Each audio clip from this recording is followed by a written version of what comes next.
Now, without further ado, allow me to welcome our very distinguished and eminent speakers of tonight, Professor SaiSatish Vedam and Mr. Sai Kiran. Professor Vedam is a senior faculty and director of programs at the Institute of Product Leadership and was most recently the director of products at Oracle. We also have Mr. Sai Kiran, who is the product manager at Core.ai and a business analyst with 12 years of experience across wealth management, investment banking, and core banking functions. A very warm welcome to you, Professor Vedam and Mr. Sai Kiran. We are absolutely thrilled to have you here with us tonight.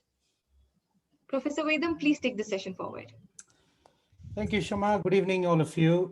Could you allow me to turn on my video, please, so that I'd love to see some faces as well. If encourage all of you. I know it's pretty late in the night, and you might be very close to hitting the sack. So, but you know, I'd prefer this session to be engaging, interacting, and we'll try to keep it that way. Thanks for that introduction, Shama. Appreciate it. Well, good evening, folks. I think you know what we want to do today, or for the next few minutes, is actually, you know, try and see, and you know, if you have any questions around business analysts transitioning into product management role, and what are the specific guidelines or tips or learnings or best practices that we've gathered for you. In fact, to get this started, I'll spend about 10 minutes just to share with you all my perspective. So I spent about more than 2 decades in multinational companies, technology companies, building large-scale tech products, and you know, for very large Fortune 500, 100 companies. And along the way, I've had the opportunity to interact with lots of business analysts, right? I myself was not a business analyst, but I had the opportunity to interact with a lot of them. More than that, I'm also a mentor and coach, and I've been fortunate enough to interact with lots of business analysts who are looking to transition into product management, right? And I'll tell you why, and I've heard multiple reasons, but I'll try and synthesize this. But while I spend about 10 minutes or so giving you my perspectives and the tip that I think might be useful for many of you who want to transition, we has made a very deliberate and committed journey in, you know, moving from business analyst role into product management. So, you know, Sai Kiran might be even better qualified to answer those questions than me. But to get us started, I thought I will just, you know, kickstart this discussion with some of the, you know, perspectives and tips that I've gathered for you. So, and feel free to, you know, I'd really appreciate if anyone who wants to ask a question to actually, you know, turn on their microphone or ask Shama, she'll enable your microphone, and then please ask rather than chat, right? So that way we can keep this interactive. So with that, you know, one of the things that, you know, I've always, you know, been thinking as we discussed about business analysts, and a lot of them want to, you know, talking about product management, and there's a lot of confusion about this, and also what are the ways that one can get to. If I try to synthesize the crux of business analysis, right, is all, and I'm sure many of you here today in tonight's call have been working as business analysts for several years. So definitely you might appreciate at least the gist or the synthesis that I'm trying to present here, which is developing business capabilities, right? So for an organization, for your client, essentially you are spending a lot of time interacting with various stakeholders with a singular objective of developing business capabilities. Now, if you want to move from that, and the other role that we are going to talk about a little bit today, and which I'm a lot more familiar with, you know, I spent more than a decade as product manager, and until recently as senior director of products, is around building products, right? Building products and taking them successfully to the market. And of course, building successful products. A lot of products fail for a variety of reasons, right? And the number one reason there is lack of customer adoption. lack of customer traction. So now if you ask this question from a business analyst role to a product manager, why should anyone even consider it, right? What are the reasons why anyone should consider it? And I will tell you what are the reasons that I've heard, as I said, in my years of discussion with people who are moved successfully into that. And three reasons I can think of, right? One is, as a business analyst in an organization, you have a very important role of facilitating decision making, right? All the time you're working with people and helping them make decisions. But often business analysts say that I am not empowered enough to make decisions myself, right? So facilitating decision making is the number one reason that I've heard from several folks who are looking to move into product management from business analyst role. The second one, and let's get let's acknowledge this, let's get real, which is on the compensation part, right? So product management in India is a very hot career, right? And worldwide it's a very hot career, but in India for the last 3 years it's very hard. In fact, in fact 3 months ago, LinkedIn came out with a very interesting salary survey of product managers, people with job title as product managers, right? So I was actually not surprised to see it, because we knew that this was happening. The median salary for entry level product managers, which is anywhere between 1 to 5, the median salary is about 12 lakhs and going up to 23 lakhs, right? And that's not unusual, by the way, right? And of course, if there is somebody from tier 1 engineering college or MBA, it is definitely about 20 lakhs, right? And that's the data that LinkedIn presented. And the median salary for 5 to 10 years experience starts from 23 lakhs and up to 38 lakhs, right? So these are definitely well-paying roles compared to many other roles. And no wonder many folks, and why not, right? I mean, after all, if the role that you are in is going to create business impact, and you are in a decision-making role and that pays well, why not, right? So that's the number 2 reason that I've heard many folks saying that looks very interesting. How can I make that transition? And number 3, often not that much, but I think it is definitely real. As organizations are turning agile, several of them are actually doing away with business analyst role. Now, sometimes prematurely, because they are realizing and then bringing them back. But what is happening, and I'm sure many of you would agree, is that particular role and responsibilities are now being transitioned into another role, which is relatively new, is product owner, right? Product ownership. So which means that if you are a business analyst and looking at what next in next 3 years or 2 years, in fact, 2 years is a long time now, the rapid changes happening, right? It is definitely something that you should consider transitioning into the product role. So those are my 3 reasons what I heard. Of course, there are many other, but these are the 3 popular reasons that I've heard from several people who told me about why they want to move into it, right? So now, again, before I jump into and give you some prescriptive ways of how you can start thinking about that transition. A lot of business analysts, and in fact, most of the business analysis function is tactical and operation related initiatives, right? Which is mostly around understand the current state of either the workflow or the project or the process in any industry, right? It could be financial services, it could be manufacturing, it could be technology, variety of industries. Understand the current state today as it exists and define a future state and provide a mechanism for the organization of the team to go from the current state to the future state, right? So that essentially is a lot of time spent by the business analyst in every organization. And along the way, there are a whole bunch of activities that happen, right? And as a BA, you are doing, coming up with business objectives as articulated by the leadership teams, validating them, every stage of the way.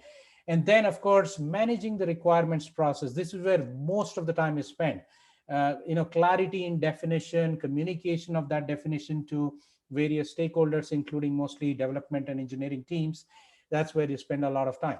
And then while the team keeps building and developing, making sure that all the different types of testing is done and it's done the right way, and making sure we call in the agile way the definition of done, right? Ensuring that the completion criteria is met. Now, I would hazard that about more than 70 to 80% of the time of a business analyst is spent in this time. Whereas if you start looking at a very high level, what are the key responsibilities of the product manager, right? Now there's quite a bit of an overlap in some of the activities, and there are some distinct differences between the two roles, right? And I'll try to highlight some of the distinct differences. And I won't get into too much of job activities and what it is done, but at a very high level, the number one responsibility of a product manager is not just building the product right? And a lot of business analysts spend their time there, but as a product manager, you're now going to spend quite a bit of time on building the right product, right? Which means identifying the right set of market problems, the right set of pain points for your customers, even even deeply understanding your customers to make a decision on whether a product should be built or a solution should be built, or whether it should be partnered with somebody, or you buy it, or not do anything at all, right? And these are all very crucial decisions in the product life cycle. And of course, these are all dependent on understanding your customer needs and pain points there. The other interesting thing, and this is slightly different from the business analyst part, right? As a BA, you're always working with your stakeholders. You know who your stakeholders are, and they pretty much come to the table with a defined objective and how to go about doing it. In product management, sometimes you will really need to find these champions, right? So, and I'll give you one simple example here. When I started managing one particular product, and it's a global product, global customers, it's actually an enterprise product for employee communication and collaboration, right? And while all our focus towards the market was in those use cases and that customer segment, in actually one of the nice evening dinner and drinks conversation with a salesperson in Korea, when I was visiting, I was trying to explain to that person how our current product that we are actually positioning today to these enterprise customers for employee collaboration and the technology that we use to build it can actually help and can be positioned in machine-to-machine communication, right? Because I understood the technology very well. I as part of the team that built it right from the beginning. And the salesperson usually they dismiss it. They think that this guy is hallucinating, or I don't care my targets, my quotas and everything. But this particular person showed some interest, and he wanted to understand, Sai, can you help me understand this a little bit more about use cases? What kind of companies, what kind of scenarios can we position this? So that collaboration started with that simple conversation and lasted for 2 years. And he found 3 customers. And after that, the same product that we had is now entered or positioned in a completely different product, which generated tens of millions of dollars revenue, right? Now, the point I'm trying to make here is, as a product manager, one of the things that you need to understand is generate sales excitement, generate executive buy-in, and show that enthusiasm, not just effervescence, but also opportunity, right? Market opportunity. What would happen if you do this, right? And what do you need to do this, and all of that. And of course, that translates into once the approvals or the investments the product is funded, then you get into engineering enthusiasm. And third and most very important aspect of a product manager responsibility is to keep making this business case, right? So all the time, you are expected to tell the leadership, inform the leadership about if we are going to invest in something, how does it play out? What is the business case there? What is the revenue if that is important for your customer? What does the pipeline look like? Or if revenue is not a strategic outcome, what are the strategic outcomes, right? So these are the 3 really key responsibilities of a product manager. So the reason why I'm bringing that up is now if you need to shift from one to the other, how do you identify these gaps, and what do you need to do to fill those gaps, right? Now, often there is, every time I have a conversation or a discussion, there's a lot of people come back and say, oh, product manager is this, product manager is that. There's a CEO of the product, janitor of the product, all kinds of cliches and statements come in. Now, I thought I'll illustrate this in a slightly different way. In fact, one of the person that collaborated a long time ago, Jason Shen, had this, framework, a very simple framework, and I adapted this. I've been adapting and using this for a variety of purposes so that it gives a very simple understanding. Now, there are different roles and responsibilities for a product manager depending on where you stand, right? So entry level is different, senior PM is different, director PM is different. But instead of looking at the job responsibilities, so if you look at plotting a y-axis here, right? On the top of the y-axis, you see is a head, right? A head-loving PM, or a PM who uses brain a lot, which means logical thinking, data-oriented, and rational, thinking it through, and all of those attributes. So these are the archetypes types I'm trying to explain. And then at the bottom, you have the heart, right? The heart PM is somebody who actually understands people, empathizes with them, tries to understand their pain points and stories and all of that. Now, of course, a rockstar PM would need to have all of them, but just trying to put in a 2x2. On the x-axis illustrates one tree and a forest, right? A tree basically means that you are actually focusing on specifics, on details, a detail-oriented person, and that's about the tree, right? Forest is all about big picture, looking at it from above, understanding what are the different types of entities that exist, and how do you deal with that, right? So, and this is Jason Shen's framework and adapted to this. Here is where now you start looking at these archetypes, and the first one is an analyst, right? And an analyst is somebody, as many of you know, whoever is business analysts are very focused on elaborate definition, right? Focused on details. And you're now a problem solver with the team. If something goes wrong, you jump in, roll up your sleeves, help the team, do it yourself. So that's an analyst, right? And then you have the organizer archetype. Our organizer is all about, master orchestrator. This person stands and then tries to make sure everybody is playing their role properly, brings everybody together, makes all these people feel supported, not passing snobbish comments or arrogance or anything. It's like a very people-oriented person, right? And they do very good project tracking and monitoring stuff around this. And the advocate part is interesting, right? So while they actually look at a big picture, understand the big picture, the way that they influence different teams, right? Whether the teams inside or customers or even leadership teams, is bringing in that element of story perspective, influencing. A lot of it, the influencing is done by persuasion, bringing in customer centricity, empathy, all of those things. And finally, we have explorer, right? The explorer archetype of a product manager is somebody who is always looking out, right? Looking at the market trends, looking at behavioral changes of, their customers or markets, and inspires the team, right? They come back. And so you have, right from Satya Nadella to Elon Musk to variety of PMs that you see, all, you see that they will fall in either of these categories, right? And they're all product people, they're all product managers, right? Essentially, it's a strategic decision-making roles around their products and business. So I would place, the different titles that you see of a product manager out there in the market, something like this. Now, the important point here is moving from a business analyst to PM is there is actually a logical transition, logical progression, if I would say, because there is quite a bit of overlap, especially on the analyst side, right? So that's a simple way of understanding it. Now, if you truly need to make that transition, right? While there are many things, in fact, I would normally spend quite a bit of time on skill sets. But today I thought I will give you, and of course, Sai Kiran is the right person to answer all your specific questions on any prescriptive guidance. I thought I'll share some mindset shift that is needed, right? And this is very important.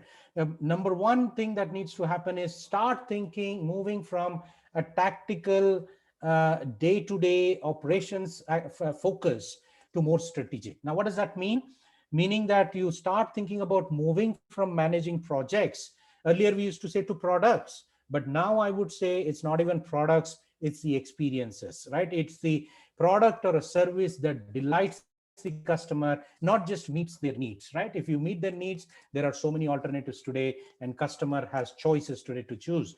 But if you create something that delights them, and that can only happen if you emphasize and understand and learn the necessary skills that are required for customer centricity, right? The second aspect of the shift that needs to happen is move from managing requirements to a very different approach today, especially when the products are being built in an agile way, in a very iterative way, and in a very incremental way, to designing experiments, right?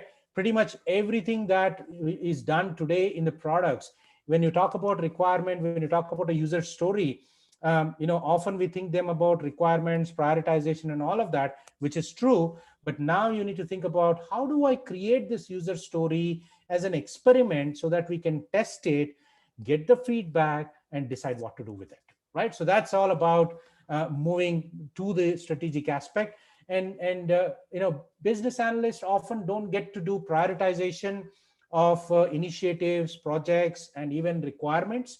It is often done in collaboration or mostly driven by the other stakeholder teams, but it becomes absolutely critical for a product role, right? And roadmaps are such an important and strategic tool that one can use within the organization, not just to decide what to build next or how to take the product in the direction that your leadership and you have decided to take, but most importantly, roadmaps can be used to even get funding, which means hiring resources and all of that, right? So that's another very important area. The third one is around from moving from influence, because even as a business analyst, you're working with lots of these stakeholders.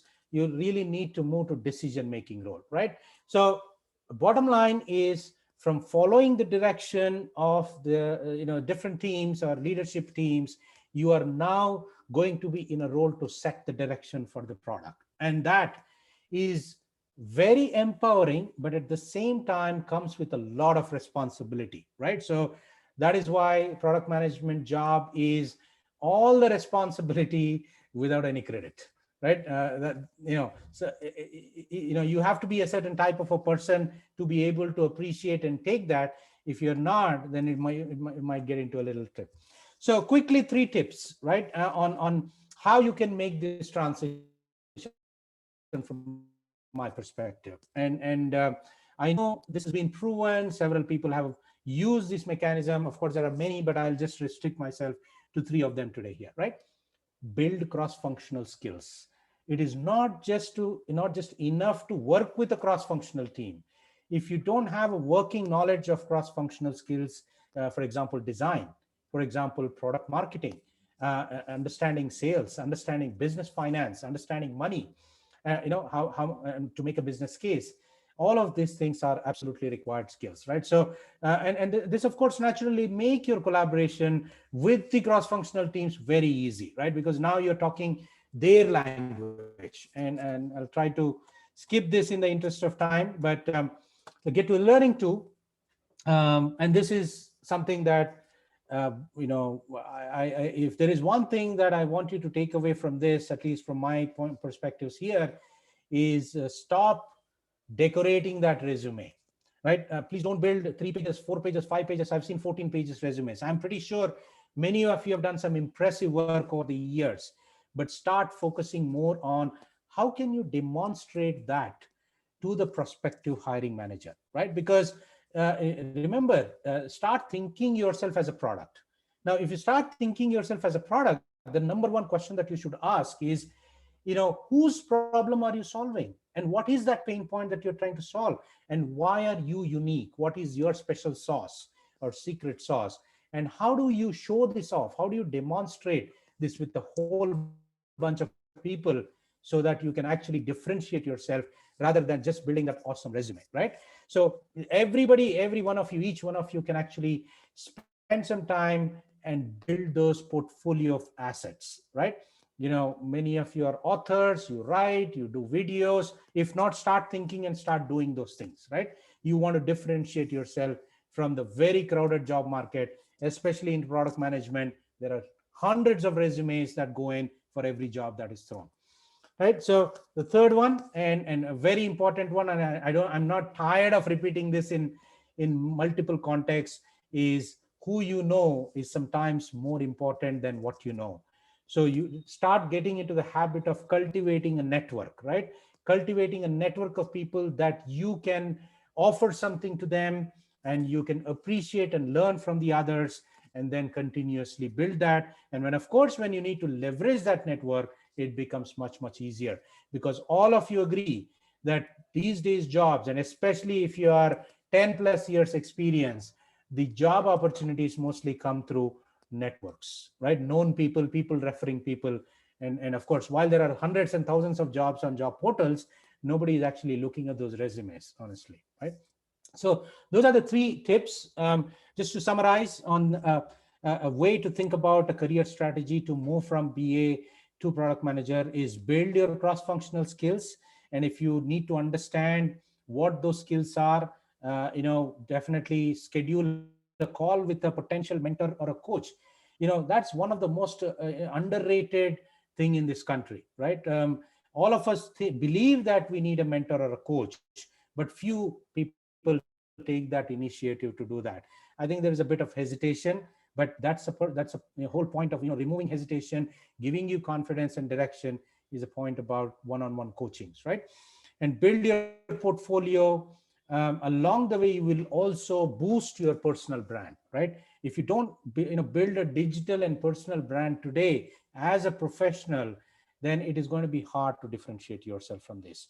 And of course, once you do that, you get noticed by prospective company teams, hiring teams, leadership teams, and then the transitions become easier, right?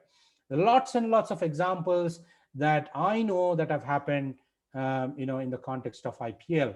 But before that, I think I'd like to again say hello to Sai Kiran, and before we take some questions, maybe spend a couple of minutes, Sai Kiran, to give them your journey and what prompted you to start thinking in terms of making the transition. What were kind of the steps that you had to take, and I'm sure you're in a position where you really are enjoying that right now and help our audience today. And let's see if I'm sure there are many questions that come up, and we can take that as well. Yeah. Sure. Thank you so much, Sai Satish, and I would like to start off by thanking IPL for having me in this forum. Now, what prompted me to get into PM from a BA role? It's a culmination of different things that Sai Satish has just covered. Most important of all of that is that a PM role is a natural progression for a business analyst in many ways.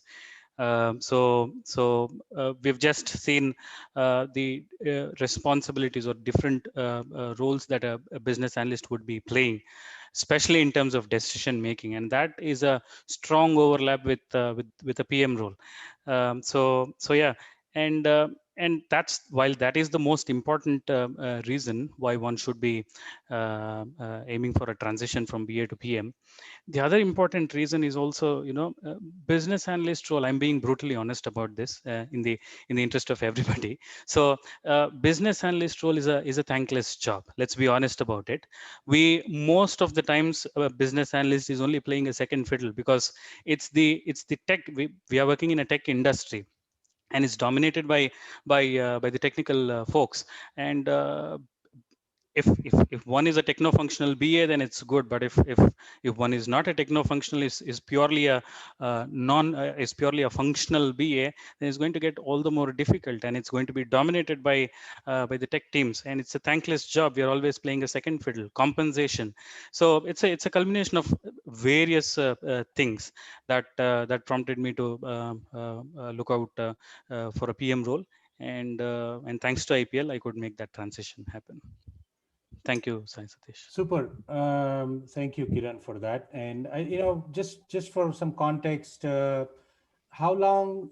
What's your? When did this thought come to you first? Is it after 5 years, after 10 years, or is it suddenly you woke up one day and said, "Okay, now enough is enough. I need to do something about this." And then what were the steps that you took to even I think. Get to a stage where you got some confidence, some information that it is absolutely possible? Okay, so I've now got about 13 years of experience, and this has been in my mind ever since I crossed about 7 years of experience. And what am I doing? I mean, all I'm doing is document functional specification design, document business requirement document, prepare a business requirement document, complement the product managers, in terms of designing the product, and get the user stories drafted. And this is what we typically do as business analysts. So ever since I crossed this 7-year experience mark, this started coming into my mind, and it kind of gets saturated after a point of time, and that is bound to happen, not just in my case, but in most cases that is bound to happen.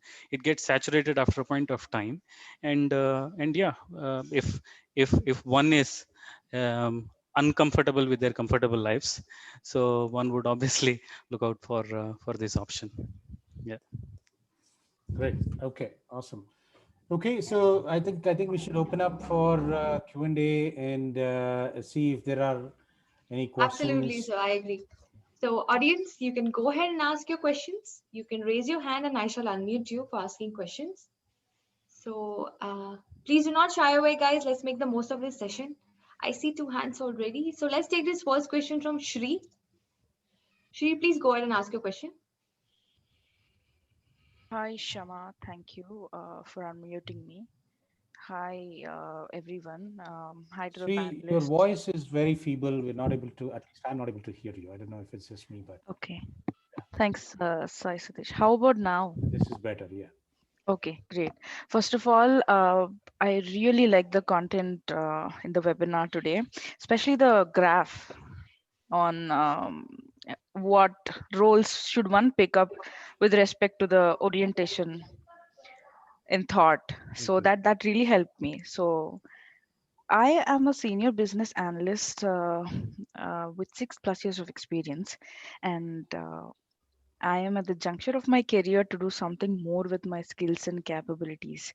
So, what led me to think about this? Just like Sai Kiran mentioned, I am suddenly feeling my work is thankless, although I have a lot of perspective and leadership skill to take the product forward. So, what I based on my personal research, I wanted to do product management or product owner. Uh, product product roles are something that I'm very interested in. So while Mm-hmm. product management excites me, product owner role, I have worked with one or two product owner roles, and I should say it is close to my heart being a Mm-hmm. business analyst. I could Mm-hmm. really use some help here in terms of the contrast between these two roles, product owner Mm-hmm. versus product management. What are their Yeah. meeting points? And what would you say your opinion is if I made a transition by first becoming a product owner, knowing the ins and out of its actual responsibilities, then going to product manager? So if you could answer Yeah. that, it'd be great. Thank you. No, absolutely. I think, one thing I'm sure you understand, and many people who know what product owner is very, very close to what business analysts do.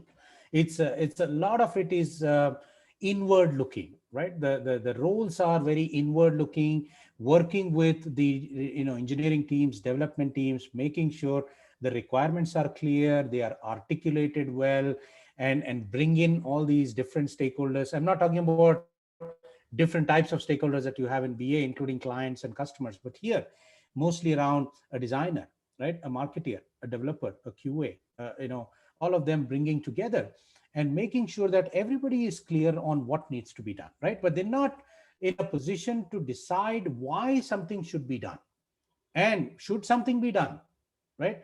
So that's a fundamental difference between a product owner and a product manager, where most of the product managers are expected to, among the list of things that you're supposed to do, identify the most important things, which is what we call as prioritization, right?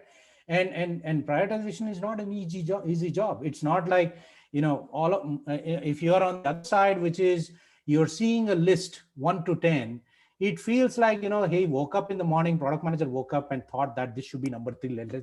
Let's move it to number 3, right? That's not how it works. There are so many factors that go into it. There are business factors that go into it. There are market factors. There are customer factors. All of these things need to be synthesized, and there is no perfect list, right? So, which means in that context, this person is working with a lot of different other people, right? So including directly with customers, with account teams, with sales teams, with the leadership teams, or with other product managers, and within that. So synthesizing all of that. And a simple example I'll give you. Many of you in the organizations are used to these all hands meetings, right? And when all hands meeting happen, your vice president comes and says something, oh, we've done awesome. And then for priorities for next fiscal year is, let's grow market share in South America. Now you must be thinking, all right, what does that got to do with me? But if you're a product manager, that is a very, very important input for you, because now you need to translate that goal, that business objective, into specific aspects of your product direction that will help meet that goal, right? And that's not trivial, that's not easy. So there are a certain types of skill sets that are needed if you really need to be effective product manager, right? So we call this as customer centricity or value proposition. We talk about design, understanding, having working experience in design and knowledge in design. And at certain stage of your product manager journey, you will get interlocked with other roles like product marketing and everything. But product owner essentially is now interlocked with product management. So most of the job is overlapping with business analysts. And that's why I said in the beginning that there are companies that are, either doing away with BA roles, because product owner title seems to be really in now, especially in tech companies, and asking people to move into that and changing the names. So if you want to get into product owner role, Sri, there are probably 2 or 3 skill sets that you need to think about, and then just jump in and get into that role. I think you should just start looking out and identifying what are the gaps that you have in that particular role, and start filling those gaps. That's a straightforward journey. The next leap is towards PM, but I don't know why I'm not sure what impressed you so much about product owner, but I think you should just directly look at moving into PM. Yeah, thank you. Yeah. Thank you for that question, Shri. Let's take this next question from Guru Prasad. Guru Prasad, please take, I've unmuted you. Can you please go ahead and ask your question?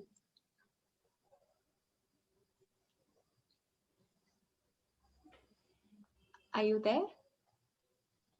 Okay, so let's take this next question from Praveen. Go ahead, Praveen.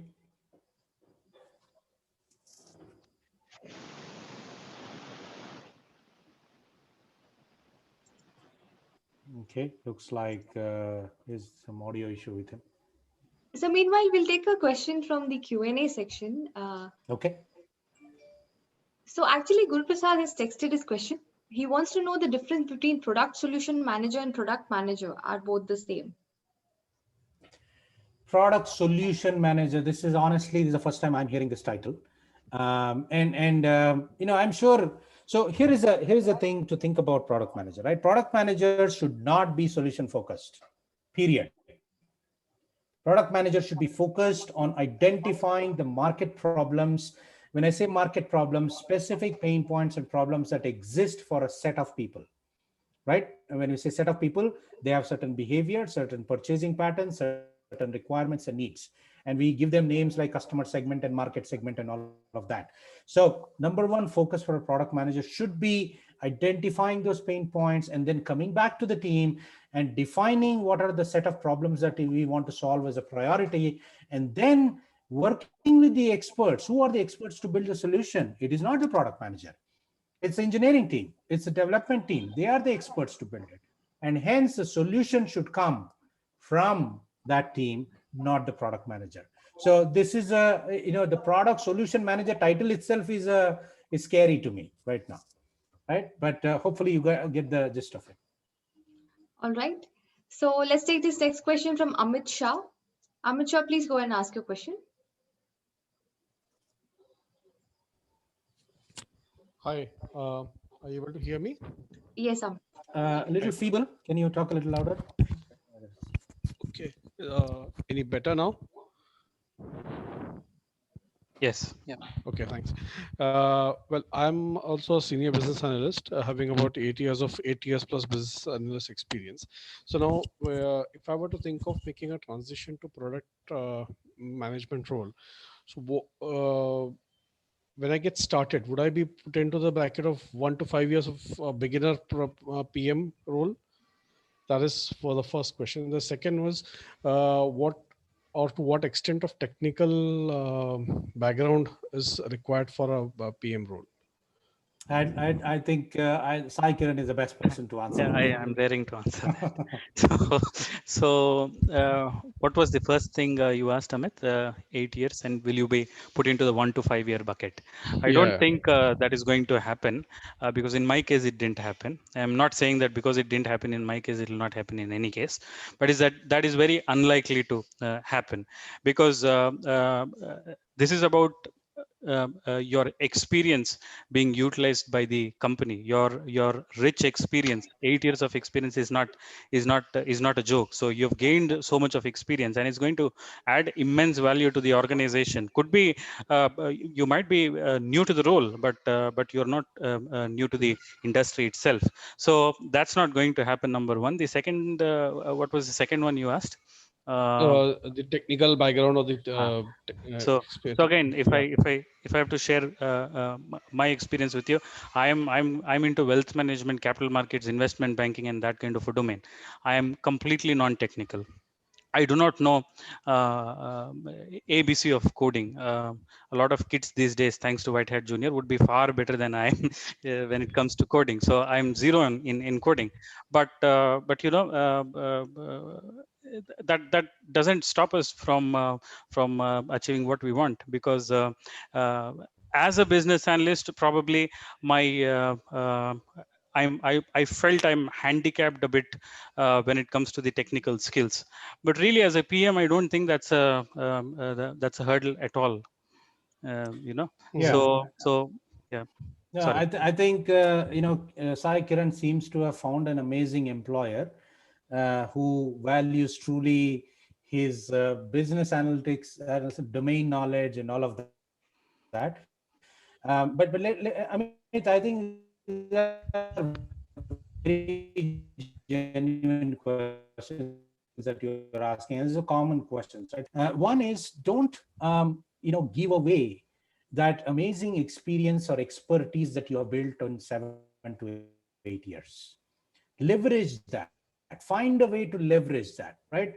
So let's say you spend time in insurance and domain, and now you want to jump into e-commerce, right? Now, which means that you either have, you're definitely not an expert in e-commerce, but what are you expert in? Are you really good at product management because you've done that before? In that case, the company will say, happy to have you. Or are you, bring in leadership skills, which are extremely important for product manager? If you have that amazing skills, then that might mitigate or de-emphasize the domain related skills. But I think the best way for business analysts to make an easier transition into PM is to leverage your domain expertise, right, and the experience that you've spent. On the second part, I think so, which means that you will not be put. You don't try to get into a job which will put you 1 to 5 years behind, right? So just avoid that. It doesn't make any sense.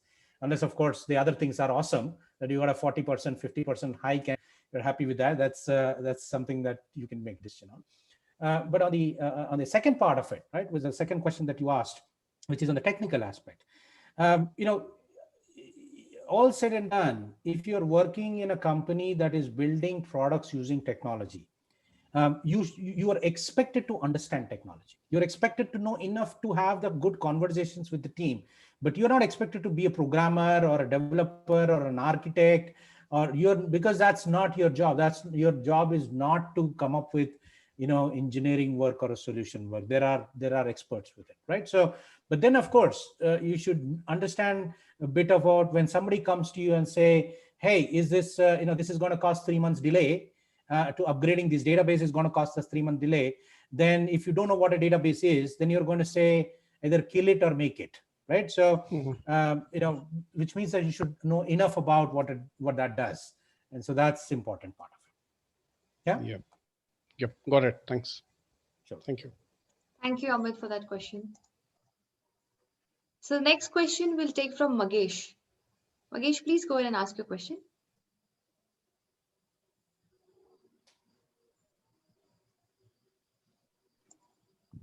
Yeah, hi Shama, am I audible? Yes, you're audible, Magesh.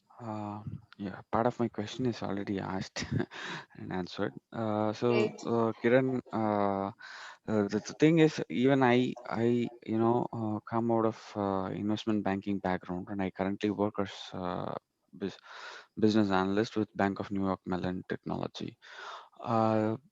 But my total experience as of today is 12 years, little over 12 years. So so I see that number of years of experience as a hurdle whenever I want to attempt making a shift from BA role to PM role. But at the same time, I'm wary of the fact that the BA role is getting meaning it's getting wiped off sooner or later. We're not going to see any more titles as a BA. That much I'm able to understand. So just wanted to check your perspective in those lines. Is it uh, see, less than 10 years is always fine. Over and above 10 years, making a shift. I've been out of the 12 years, I've been working as a business analyst for the last 7 years. The initial 5 years being a developer. So just wanted your thoughts on that. Yeah, Magesh. So I understand where you're coming from. So um, once we cross the 10-year experience barrier, it's not a barrier. Once you cross that mark, it gets all the more difficult. I completely understand that. But this is where our experience can really come handy. So if you think an immediate transition into PM is going to be challenging, probably you can think of making that transition into product owner and eventually into product manager. That transition also is not too difficult, I think. But you could think of doing some certifications which are really going to add value to your demonstrable assets, not as a decoration to your not as a mere decoration to your resume, like SaiSatish pointed out. So I think product owner certification, I think that could probably give you that edge. And there are a lot of companies these days that do not merely go by the years of experience, but would really look for those demonstrable assets, and especially the small companies. Let's be honest, I mean, once we have crossed the 10-year mark, making that transition, and that too in large established companies, is going to be a little challenging. Although some people have made it, it's going to be a little challenging. So small companies are, I think, startups, matured startups are always looking out for people with the right kind of attitude and the assets that they bring in and the experience they bring in. And and they don't mind giving you that break. So if you're really looking to make that transition in fintech, there are a lot of fintech startups these days that really value the rich experience that a business analyst brings to the table and are willing to give that break to to those people. There are a lot of companies. You could certainly look out for such companies. Hmm. Sai? I think just a quick point I want to add here.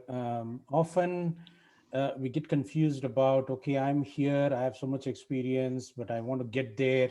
We're looking for some specific or prescriptive ways. There is no, proven path, right? But there are multiple paths that you can take. And in all these things, one thing that we need to spend a lot more time about is assessing ourselves about what gaps do we have in terms of our own abilities and our own skill sets, right? And once you have that clarity, the next step is of course trying to take the immediate step and say, how can I fill these gaps? And in that context, and I call that as a learning context, there are three things that are very important, right? So learning from the right so first is learning the right set of skills, because there are so many things that you can go and learn, right? You can sit at home and learn about machine learning and blockchain and AI, BI, everything, right? All acronyms can come together, and everything has a good value, all of this. But you have to be optimize your effort to the most effective ones, especially when your goal is set, when your goal is that you want to get into that role. Put all that effort towards something that will get you there, right? So which means learning the right set of skill sets. The second one is learning from the right set of people, right? There are a whole bunch of places where you can go and learn, but learning essentially means that you should get this practical perspectives, right? Hands-on experience that you need to go through, otherwise it's not learning. And the third one, an important one, is learning the right way, which is along the way while you're doing something, build this set of assets that you can say, not only do I learned this particular thing, here is a proof of it. I can show it to you, right? And it doesn't just become a keyword or a phrase in your resume, right? I know market sizing. Now, who knows whether you know market sizing or not if you put in a resume? But the same thing that if you create write a 200 word article to say, here is how I'm going to do market sizing for Amazon when they are entering grocery market. That's about it. That's now proof, evidence that you actually understand what market sizing is, and then you can demonstrate that, right? So those require certain skills. And so encourage you to take that step and start looking at essentially equipping yourself with that skill set and putting yourself in a context where there are a whole bunch of people that can help you. It's a network effect. I talked about it, right? And being in that context is very, very important at this stage. Networking is not just going and liking somebody in LinkedIn or then connecting with them in LinkedIn, right? That's not going to get you very far. Of course, you have to follow through that, and there are a lot of things that can happen after that, right? But get yourself into a place where there's networking. And finally, of course, the last part is all of us need career assistance at some point in time, right? Which means that while you are doing your effort, there needs to be some mechanism. And of course, monster.coms and naukri.coms will throw you 3,000 jobs and that's it. You apply and you don't know where that went, right? Nobody will call you, nobody even acknowledge the resume that you submitted. So find a different way to flip that strategy to say you're going to take a different approach to get to these jobs. And there are many ways to do it, by the way, right? Many people, hundreds of people who are part of the Institute of Product Leadership have gone through this and have that advantage where they leverage that aspect of it. So I just wanted to add a few things around the career aspects around it. Yeah. Okay, good. Thank you, Professor Vedam. Thank In view you. of time constraints, we will take this one last question though. We can take maybe one more question. Yes. I need to jump to another call, but how about Sai? Would you take one more question? Yeah, sure. Yeah. Right. So Venkat Ray, I'm giving you a chance to ask your question. Please go ahead. Yeah, hi, Sai. Good evening. So I have two questions. So I wore a lot of caps in IT. I've worked as a business analyst. I worked as a product owner, And I've also worked as a product manager, but not to an extent where we did have like 100% of market survey and all that.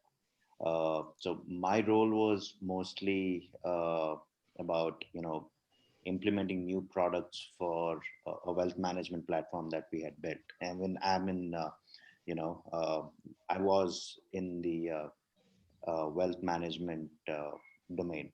So my question was, I had two questions. They are, so what are the challenges that you faced as a new product manager? And the second one is, do you think once somebody graduates from this institute, will they be equipped enough to take on the PM role with confidence?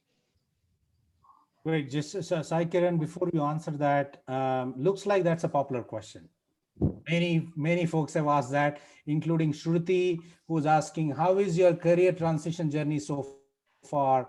What are the challenges? I would love to hear your insight. So maybe you want to combine some of these things and tell them what you're going through right now, how you're trying to deal with it, and all of that. Yeah, go ahead. So I'm going to spend few minutes on this, maybe 2 minutes or so. Uh, Work-life balance used to be absolutely great as long as I was a business analyst. Hmm. But now that's taken a beating, and Okay. that's taken a beating for a good cause. You know, gone are those days where the company would be satisfied if I work for 7-8 hours. Now it's at least 10 hours a day. So that change is going to happen, and as a PM, because there are going to be many responsibilities that I'm handling right now as a PM, as opposed to what I was doing as a BA. Now, we'll be uh,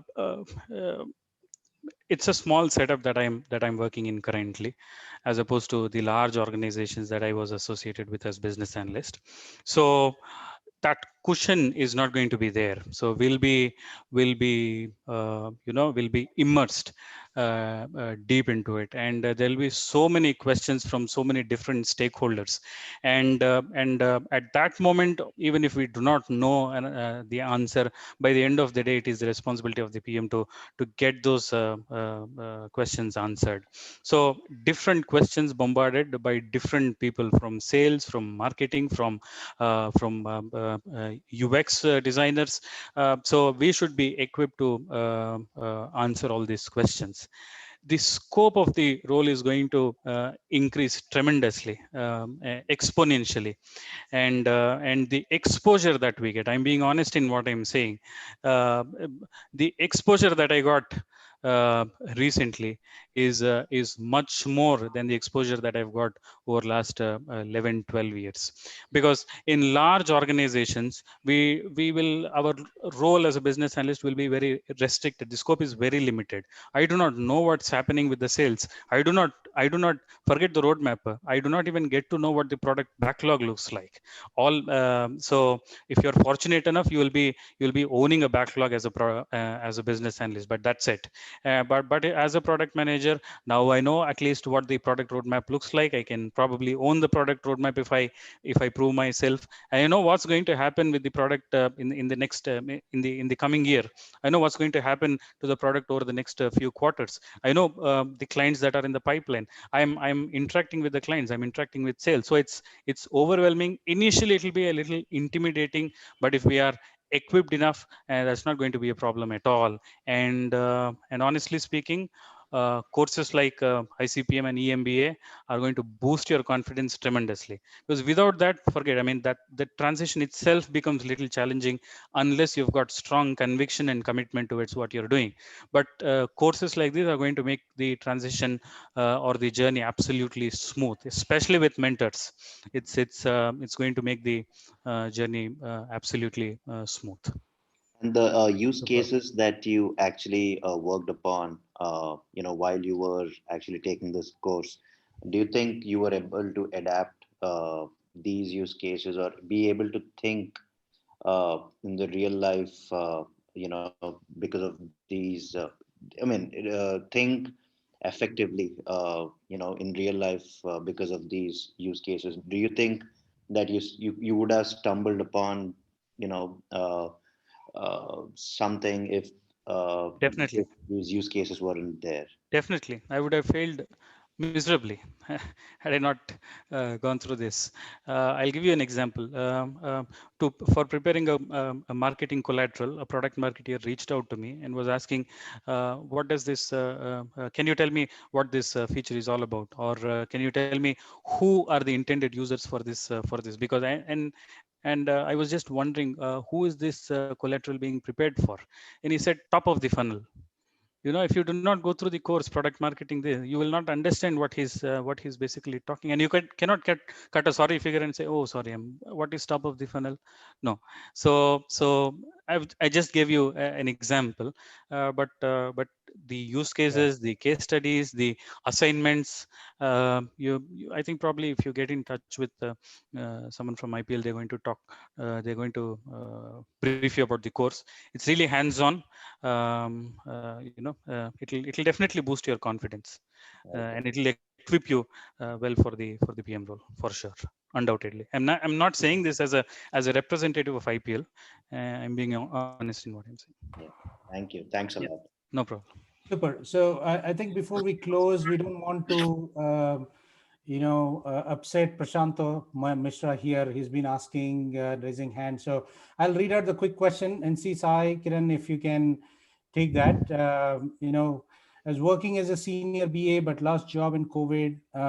By the way, Prashanto, it's not that the team is ignoring the chat. It's just that, people who ask on the microphone can do that quickly and more clarity, but we'll take this question for you, right? So last month you joined as senior product analyst, but then you had an offer as a product manager in a big company, and you declined that offer.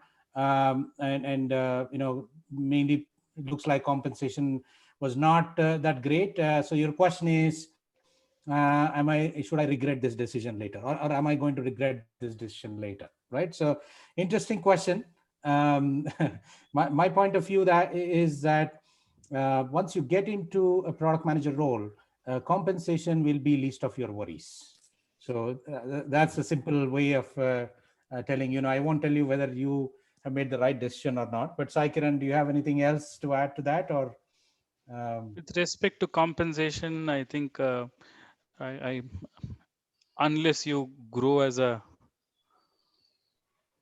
business consultant or a business analysis practice consultant, which is very unlikely to happen, which is very tough. I think on any day PM role is going to pay you better than a business analyst role. Okay, super. Yeah. Okay, I think Shama, we might have to wrap this up. I really needed to jump there, but hopefully this was useful. Yeah. Definitely, sir. So, audience, thank you for participating. And product management is not a subject that you can get answers to within an hour. And hence, we have made many platforms available to address your queries.